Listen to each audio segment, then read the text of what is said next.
issu d'une famille d'artisans. Mon père et ma mère travaillaient ensemble.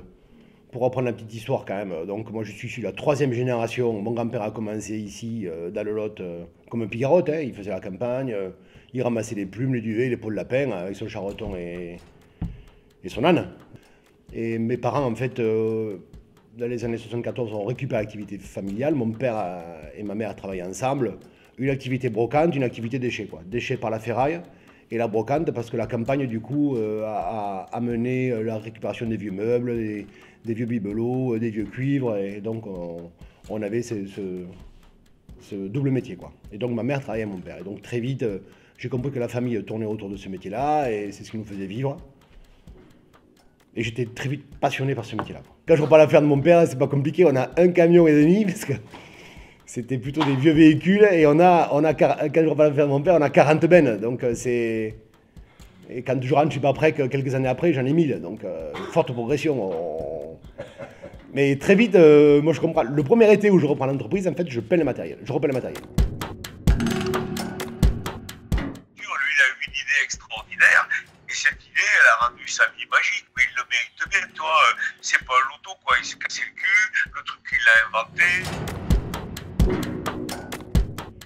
Le métier n'est pas compliqué. Il consiste à aller chercher des déchets chez nos clients, à les rentrer dans nos usines pour les transformer et faire des matières premières secondaires. Donc j'ai envie de dire, on est à fond dans cette économie circulaire et vraiment on donne du sens à son action, parce que on redonne vie à la matière. Ce qui m'anime souvent, c'est tout à fait ça. C'est redonner vie à quelque chose qui est un peu en stand-by, en arrêt, quoi.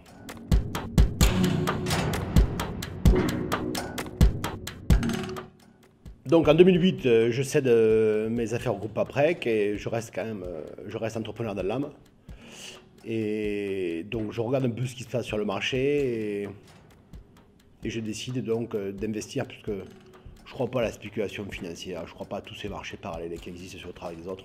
Je crois plutôt à une action réfléchie. Et je suis passionné par ma ville, je suis passionné quand même par mon berceau qui reste Cahors. Et donc je regarde ce qui se passe autour et je trouve l'hôtellerie-restauration, plutôt le bistrot, assez intéressant comme notion à faire vivre. Parce que j'aime bien manger, j'aime bien dormir, j'aime bien boire. Et je dis putain, mais les bars, hôtels, restaurants, c'est fait pour moi. Je trouve que c'est un lieu de rencontre. Et moi, je trouve que c'est le lieu de rencontre de la diversité, puisque dans un bistrot, on trouve le voisin, on trouve celui qui est que de passage. Et le bistrot, en plus, moi j'ai la chance avec le Conéal d'avoir un bistrot où on peut boire un verre, où on peut manger et où on peut dormir. Donc l'hôtel.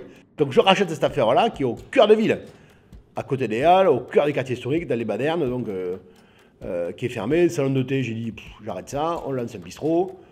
François, qui est le chef toujours avec moi, m'aide à faire la carte. Une carte qui n'est pas très fournie en quantité de plats, parce qu'on doit avoir une dizaine de plats, pas beaucoup plus.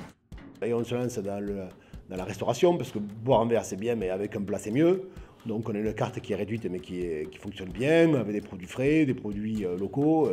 Ça se passe plutôt bien. L'hôtel, je me dis, c'est tout bleu et blanc. Bon, bleu et blanc, ok, ancien président de rugby, ça me parle le bleu et blanc, mais je dis, moi, la couleur, elle est plurielle. J'adore la couleur, j'adore le rouge, j'adore l'orange.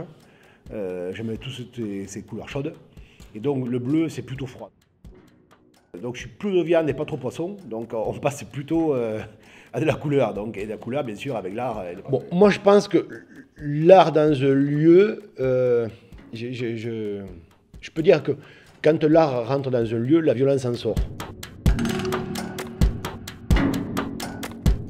J'ai plein d'amis artistes et les passerelles sont plutôt trouvées, quoi. Donc, tous les gens n'ont pas conscience de l'art qui est au coin des Halles. Ils pensent que c'est une déco. L'art participe à la déco, mais c'est d'abord que des œuvres d'art. Alors, au coin des Halles, en fait, si tu veux, au départ, Jérôme disait, ouais, il faudrait que tu me fasses un truc sur le mur, au fond et tout. Et puis bon, moi, si je fais un truc, tu vois, je fais pas un truc de déco. Donc quand j'ai fait le tableau, après, il me dit, putain, on peut pas le mettre au fond. Tout le monde voudra le voir, on le met dans le truc. Voilà. Mais même, on avait déjà pensé à des trucs au départ, parce que moi, je suis le truc avec Jérôme depuis le début, quoi. Tu sais, quand il avait pris les hôtels, tout ça, les hauts, les bas, etc. Donc voilà, quoi. Ça peut être un lieu de vie, un lieu d'expression, et Et voilà, l'art de le faire, ben, je dis, tiens, on va le faire ici, peut-être l'art de vivre, l'art de manger, l'art de bien vivre, voilà. Et donc, je dis, le lieu, on va l'habiter avec tous ces gens qui me suivent, qui m'accompagnent, et qui me font confiance, mais moi aussi, je leur fais confiance, puisque la relation, quand même, elle est bilatérale. Et donc, on dit, ben voilà, ça peut être un petit laboratoire d'idées, un petit laboratoire aussi où chacun va pouvoir mettre ses œuvres. Quand Jérôme m'a parlé du coin des Halles pour la première fois, comme tu disais, suite à la vente de son entreprise au groupe Paprec, il a voulu investir, il n'a pas voulu s'endormir sur ses lauriers. Il aurait pu, hein. Il aurait pu dire, oh, ben maintenant tiens, je vais mettre les orteils en éventail sur une plage à l'autre bout du monde et je vous emmerde. Non, c'est un gars qui a voulu investir, qui a voulu prendre une autre casquette, prendre un autre virage, remettre ses couilles sur la table, hein, et partir dans un métier qu'en plus c'est un métier que je connais bien puisque c'était mon métier avant l'hôtellerie, et je te promets que le métier de l'hôtellerie est un métier très difficile, mais ce métier-là, il a quelque chose que Jérôme a acquis tout de suite depuis même très longtemps, mais il a tout de suite compris ce métier d'hôtellerie par l'accueil et la générosité. Quand on fait le métier de l'hôtellerie, il faut être ultra accueillant, dire bonjour à la dame. Tous ceux qui passent la porte, il faut dire bonjour, il faut dire merci, il faut dire au revoir, à la prochaine, avoir un petit mot gentil pour tout le monde. Ça, Jérôme, il savait très bien le faire. Et dès qu'il a ouvert le coin des Halles, pof, il a attaqué avec ça, quoi. Avec cette mentalité d'accueillir, la notion d'accueil, qui devient encore une fois très rare. Chez les hôteliers, ça devient pénible de rentrer dans un restaurant ou un bistrot où on vous tire la gueule, on vous dit c'est pour qui, là, et on vous le jette à la gueule. Lui, non, il a toujours un mot gentil, il a toujours un truc pour dire tiens, aujourd'hui j'ai fait ça, qu'est-ce que vous en pensez? Tiens, le café, le machin, le samedi matin, le jour de marché, mais tout le monde est là, c'est un rendez-vous incontournable maintenant parce qu'il a su justement dire bonjour à la dame, il a su justement faire accueillir tout le monde. Et le début, ça a été du début jusqu'à aujourd'hui, ça fait maintenant 10-12 ans, je ne sais plus, c'est le même principe, quoi. L'accueil et puis s'ouvrir aux autres en laissant la chance aux autres, les artistes notamment, en disant tiens, toi tu sais faire ça, eh ben viens chez moi, je peux t'exposer un tableau. Toi tu sais chanter, ben viens, on te file un micro. Tiens, j'organise une soirée, on va faire ça avec le club du rugby, le club du foot, le club de pétanque, je ne sais pas trop quoi. À chaque fois, c'est allez les gars. Et c'est un rendez-vous où tout le monde se sent bien.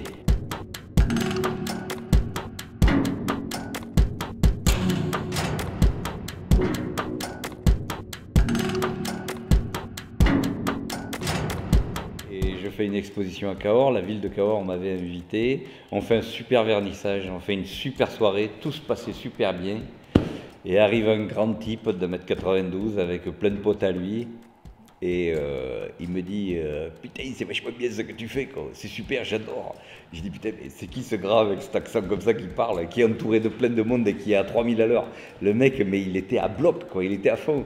Et il me dit attends c'est vachement bien, mais on va te foutre l'ambiance là parce que je suis avec des potes qui ont une bandasse là. Puisqu'en fait en partie du stade avec la bandasse, on avait fait un petit pèlerinage entre guillemets, on partit du stade jusqu'à l'espace Caviole avec la bandasse. Et je vois une bandasse qui arrive avec les trompettes, les tambours, les machins, et dans le vernissage, je me fous une ambiance de fou, et on finit la soirée comme ça, en faisant la fête, et c'était formidable, et je me retourne vers lui, je dis, mais t'es qui toi? Je m'appelle Jérôme. Ah bon, il dit, mais on a un point commun tous les deux. Il me dit, moi aussi je suis dans le recyclage de ferraille. Ah bon, j'ai super. Alors il commence à me parler de lui, de ce qu'il fait. Ah, je dis c'est génial, je dis tu sais, je vais aussi dans les casses des fois récupérer quelques vieux panneaux, quelques machins. Ouais, il faut que tu viennes demain, passe demain, je suis à Mercus, là, je suis sûr que j'ai des panneaux qui traînent là, tout ça va t'intéresser. Rencontrer des types comme Jérôme, ça change la vie, ouais. Parce que ça te pousse vers le haut, quoi. Il veut voir tout le monde heureux. Et c'est cette qualité qu'il a, quoi. Il voudrait que tout le monde s'aime et que tout le monde soit heureux. Il m'a dit fais-moi des propositions. Donc je lui ai fait le logo du coin des Halles et je lui ai fait la table avec toutes les couleurs des chambres, la découpe des remparts de Cahors et toute la couleur, les chambres ont toutes des couleurs différentes. Donc j'ai fait des taches de toutes les couleurs sur cette table. Donc voilà, et après il m'a commandé 2 par 2 au fur et à mesure les tables et il a décidé justement de prendre le thème Cahors, donc le vin de Cahors, la truffe, qu'est-ce qu'on a fait d'autre, la truffe, et évidemment le diable du Pont-Valentré. Et le Pont-Valentré lui-même. Isabelle Monet qui travaille très très bien la pierre, donc la pierre de lave, qu'elle émaille. Donc aussi le rapport à l'émail et la ferraille, donc Costa, les plaques émaillées, Isa, les tables, la pierre émaillée. Moi je trouve ça, la pierre de lave émaillée, je trouve ça formidable. Je dis mais Isa, puisque du coup ça devient vite Isa.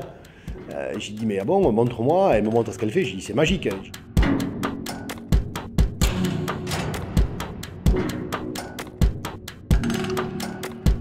La toute première fois où j'ai rencontré Jérôme, c'était son aura qui m'impressionnait. Et j'ai rencontré Jérôme à la casse du coin. En fait, c'était le patron de la casse. Toujours des gens improbables qui viennent me rendre visite, donc... et régulièrement, puisque la vie, du coup, elle est faite de plein de petites histoires. Et régulièrement, donc, il y a un type qui arrive avec un fourgon blanc, une fourgonnette blanche, que je ne connais pas, il y a un dîner, et qui me demande souvent, est-ce que je peux récupérer des boulons et des écrous chez vous? Et après, j'ai appris à le rencontrer. Sur, toujours par rapport à notre lien commun, c'est le faire. Puisque lui, on a, et moi j'en cherche. Et comme ça, en discutant, est née l'idée de faire ce ballon qui est sur le comptoir. Pour la peinture, ce qui est marrant, c'est que je lui ai dit il faudra que est-ce que tu peux me poser une benne chez moi, parce que la grange, il a fallu que je l'aménage. Et il me dit oui, il est venu déposer sa benne, et là, il me dit mais tu peins plus tu fais plus du trompe-l'œil? Bah, je dis non, j'ai fini. Et là, il regarde l'étoile, il me dit mais j'aime bien ça, d'où l'arrivée au coin des Halles. Voilà. C'est quand on rentre, c'est les couleurs, l'harmonie des couleurs qu'on voit. Et donc, pour en revenir à la commande de Jérôme, je lui dis donc cahier des charges, encore une fois, les fameuses couleurs, et je lui dis est-ce que tu veux une silhouette? Il me dit oui. Alors, tu me parlais tout à l'heure de Giacometti, bon c'est vrai qu'on me dit des fois, tiens, ça fait penser à Giacometti, et là-dessus je lui dis est-ce que je te fais un calligraphique? Alors il me dit c'est quoi le calligraphique? Je dis bah c'est ça, est-ce que tu en veux quelque part? Ah, il me dit oh j'adore ça. Et puis au téléphone il me dit oui mais moi je veux qu'on lise le coin des Halles.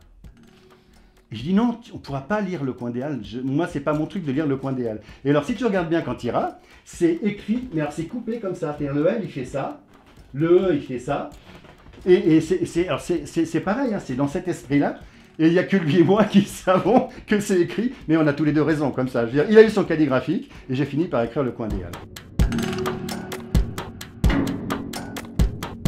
Moi, quand je viens à ce coin des Halles, les premières chambres sont bleues.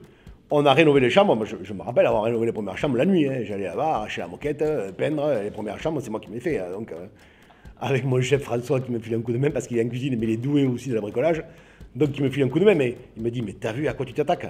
Et pour moi ça me fait pas peur, mais une fois que j'en ai fait deux, je dis il y a encore 15, donc après Fabrice donc on retrouve l'équipe, donc va nous finir les chambres, mais et à la base je dis mais mes chambres j'en ai 17, donc il y a 8 couleurs, 8 x 2 ça fait 16, il me manque une et donc j'en fais une noir et orange qui est sur la couleur des Halles, mais je dis le noir et l'orange c'est pas trop sexy, et donc ça peut être du gris, donc je fais la chambre 3, qui est la 17e chambre pour moi, je la fais orange et gris, c'est celle-là qui rassemble les deux couleurs du coin des Halles, voilà. Et sinon j'ai deux chambres bleues, deux chambres jaunes, deux chambres noires, deux chambres rouges, deux chambres vertes, voilà. Alors monsieur rêve, quand le jour s'achève et la nuit se lève.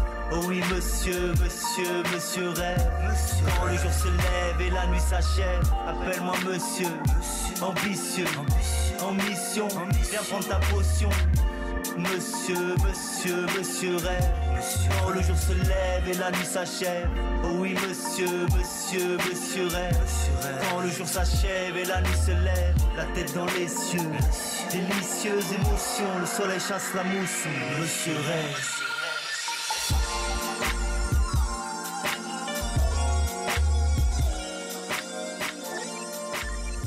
Je trouve qu'un lieu comme un bistrot, c'est un lieu vivant, c'est un lieu de passage, c'est un lieu où on peut y rester, c'est un lieu où on peut passer plusieurs jours, hein, parce que les gens de l'hôtel qui viennent souvent pour la nuit, ben, du coup prolongent le séjour. Donc ça veut dire qu'ils se sentent bien, ça veut dire qu'il y a une bonne ambiance, une bonne atmosphère, des ondes positives. Voilà, je pense que voilà, il y a une âme. Il n'y a rien de compliqué. On propose un lieu et c'est eux qui le font vivre. Parce que l'âme, ok, nous, on dit on a envie, mais l'âme de lieu, c'est ok l'équipe dirigeante, oui, ok les collaborateurs qui sont là au quotidien, mais aussi c'est les clients qui participent à ça. Ah, moi, la première impression, comme Laurie le disait, quoi, c'est le coin des Halles, mais avant tout, c'est Jérôme. J'ai l'impression que c'est l'homme fort de l'établissement et les gens viennent pour lui. C'est un peu le showman et on s'y sent bien. Moi, je me suis senti à l'aise dès les premières minutes et c'est ça qui est le plus important. Si on a envie de rester faire l'apéro et rester longtemps, il faut qu'on se sente bien dès le début et c'est ce qui s'est passé avec son accueil. Jérôme, on peut tout faire avec Jérôme. Voilà. C'est quelqu'un qui aime tout, qui est passionné de la gastronomie, qui est passionné du sport. Il est marathonien, je suis également marathonien. J'ai la possibilité de préparer les Jeux Olympiques pour le Cambodge, parce que je suis franco-cambodgienne. Il y a un esprit coin des Halles, puisque les gens en parlent, ça c'est clair, c'est évident. Mais après, moi j'ai plutôt l'occasion de venir le samedi, puisqu'on bosse en semaine. Et c'est vrai que voilà, Jérôme est souvent là, et beaucoup de gens, je pense, viennent ici, parce que voilà, il donne un côté unique à cet endroit. Le coin des Halles, c'est authentique. On est très voisins. L'ambiance, on est les habitués. Je dirais à la limite matin, midi, soir. Voilà, les apéros, la bouffe à midi, le déjeuner, le dîner des fois. Et puis Jérôme. Très agréable. À la limite, je dirais Jérôme, c'est quasiment de la famille, quoi. Le coin des Halles, c'est la famille, c'est la joie, le bonheur et voilà, c'est familial. Je travaille ici depuis 5 ans et des bouquilles. Top, je suis amoureuse de mon patron. Le coin des Halles, il a quelque chose de particulier. Voilà, c'est la façon de recevoir, c'est le sourire, l'accueil, la gentillesse des gens. Tu viens boire un café, tu repars à 2h de l'après-midi en ayant trinqué avec du rosé, avec de l'ambiance, de la bonne humeur. Voilà, c'est ça le coin des Halles. Alors le lieu, moi déjà, quand je suis arrivé sur Cahors professionnellement, j'ai été hébergé 3 semaines ici. Donc j'ai une relation un peu spéciale avec l'établissement, sans parler du patron. Et il m'arrive parfois d'y donner un coup de main, c'est toujours avec plaisir, parce que c'est un vrai lieu de Cahors de vie, où il y a vraiment une ambiance géniale et les gens s'éclatent. Effectivement, Jérôme a réussi à faire de cet endroit à côté des Halles depuis 4-5 ans qu'il a repris le coin des Halles. Ça lui ressemble assez bien. C'est un endroit convivial où il y a beaucoup. C'est un des endroits de Cahors où on fait le plus la fête. En plus, il m'avait la caméra. Je souris un peu. Ouais, donc tout ça, ça ressemble bien à Jérôme parce que c'est un endroit où il y a de la bonne humeur, de la fête, de la rigolade. Bonjour le roi du canard. Et donc on est content de passer des bonnes soirées dans cet endroit. Et donc on passe régulièrement des soirées ici. Très sincèrement, je pense qu'on reviendra. On venait de manger, oui. On venait de manger. On a trouvé ça bien, plutôt bien. Le coin des Halles. Non, le coin des Halles, c'est un chouette établissement, vraiment. On y mange bien, c'est sympa. Alors effectivement, en plus, j'ai eu le plaisir de partager quelques moments avec Costa, Chamizo. Et donc en plus, Jérôme, c'est quelqu'un qui aime la culture et je trouve que c'est sympa d'avoir chez lui, d'avoir lié dans un bar où il y a du monde qui passe, de belles œuvres de Costa et de Chamizo, parce que je trouve que c'est assez sympa et ça rend le lieu encore plus intéressant. Les œuvres d'art qu'expose Jérôme, c'est très sympa parce qu'il est très ouvert, il accueille tout le monde et ça permet justement de faire découvrir des artistes de la région. Voilà. C'est un petit musée aussi, le coin des Halles, donc avec des artistes locaux qui sont mis à l'honneur. Jérôme, c'est le point de ralliement, ce n'est pas une passerelle. C'est l'endroit d'où ça démarre. À partir de là, on peut faire plein de choses, mais ce n'est pas une passerelle. C'est voilà, on se donne rendez-vous là et tout démarre là. Moi, je ne suis pas cadurcien, mais bon, j'ai vu ce lieu depuis quelques années, mais depuis qu'il y a Jérôme, c'est devenu énorme. C'est le rendez-vous de Cahors à ne pas manquer. Voilà. Et je le pense sincèrement. Et on vient chez Jérôme faire la soirée off du festival, en plus du Blues dans la ville où là il y a des groupes dans tous les bars. Mais là, par contre, on se demande quand est-ce que va arriver la musique. Chez Jérôme, on fait quelque chose de spécial. On fait venir les artistes de la grande série, les plus grands artistes. Et là, ce soir, il va y avoir le feu. Il y aura le feu.